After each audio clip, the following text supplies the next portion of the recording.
大家好，我是丹。今天我来给大家介绍一款家庭必备、懒人必备的超能小电器。那初买它的原因就是因为我们家的吸尘器超级大，然后而且超级沉，自吸的时候还要拖着一条特别长的电线，然后跑满每个房间。所以对于这么懒的我们，就买了这款非常有名的 Dyson 我们家的那个版本是 V6 的版本，大概好像是200多磅吧。今天我就给大家介绍一下我的使用体验。首先跟大家介绍一下这个头部，这个头部就是还是比较小巧的。然后这个是连接口，就是你可以换各种各样的那个头。然后这个是充电的部分，就插进去就可以。然后这个就是一个按钮，然后每次充的时候就拿这个地方，然后按一下这个红色的 button 就可以开。然后这个部分是 Max， 这个是超大吸力的一个按钮，但是如果打开这个按钮的话，它吸力很强，但是也非常费电。这个透明的就是垃圾的容器，就所有吸过来的垃圾都会存储在这个罐罐里。我大概每次吸2-3个房间，然后这个罐罐就会满。这时候你就需要把这个罐罐清理一下，然后开关就是这个红色的键，你只要往下一推，这个盖子就会打下来，然后你再把垃圾这样清理出来就可以了。跟大家介绍一下戴森的 V6 的充电，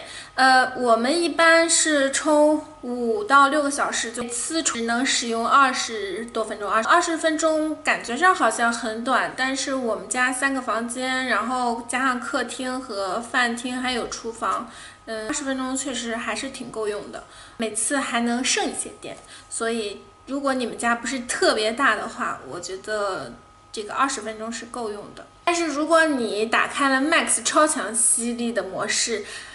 这个电量只能撑5分钟。就刚开始我拿回来的时候，我不知道这个 Max 是超强电力，我每次只能吸5分钟就没电了，然后我就以为我们买到了一个次品，后来看了下说明书才知道这个 Max 模式就是非常耗电。接下来就给大家介绍Dyson V6 的几个部件，然后几个清理的头部。这个第一个就是最常用的一个，就是清理地毯啊、清理瓷砖，其实都是可以的。然后它的吸尘能力也是非常强，它的这个地方非常灵活，就是可以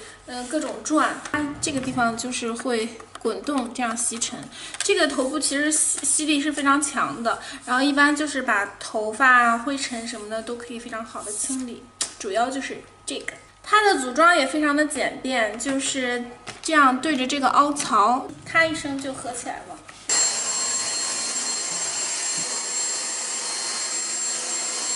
再给大家介绍第二个头部，这个头部就是非常小，然后它的组装也特别简单。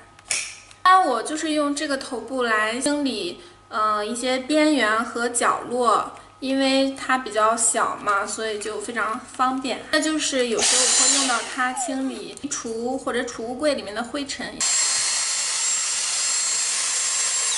接下来给大家介绍的就是这个头，这个头其实就是有点像扫帚的感觉，都是用它清理木地板或者说是比较平滑的表面瓷砖吧。清理也是非常简单的，因为它可以就是边去扫，然后边吸。非常的实用，所以 Dyson 就是可以帮助清理地毯呀、瓷砖、木地板都是完全没有问题的。这一个部件就可以体现 Dyson 非常细心，它是一个悬挂器，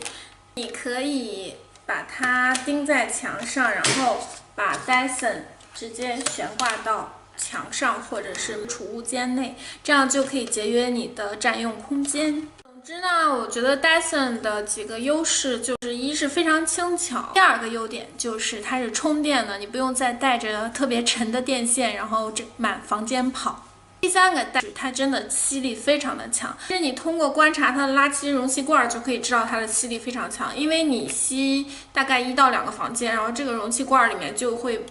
布满了灰尘，还有你的头发。至于 Dyson 的缺点呢，我感觉 V6 的缺点就是它每次充电只能用20分钟，再就是超强吸力模式下只能用5分钟，所以这个电量是一个大问题。不过也是因为它的吸力比较强吧，所以耗电量比较大。V8 版本好像对这个电池的电容量有一个升级，好像 V8 能够吸40分钟。但是 V6 20分钟对于我来说是非常足够了。另外一个可以考虑的缺点，可能电池都是有一定寿命的，我不知道用多久电池会挂掉。好啦，今天的视频就到这儿了。Anyway， 打扫算是一种修行，是你在清理房间和清理自己内心的一个过程。而且打扫卫生是可以帮助你放松、放空、缓解压力，但是也很累。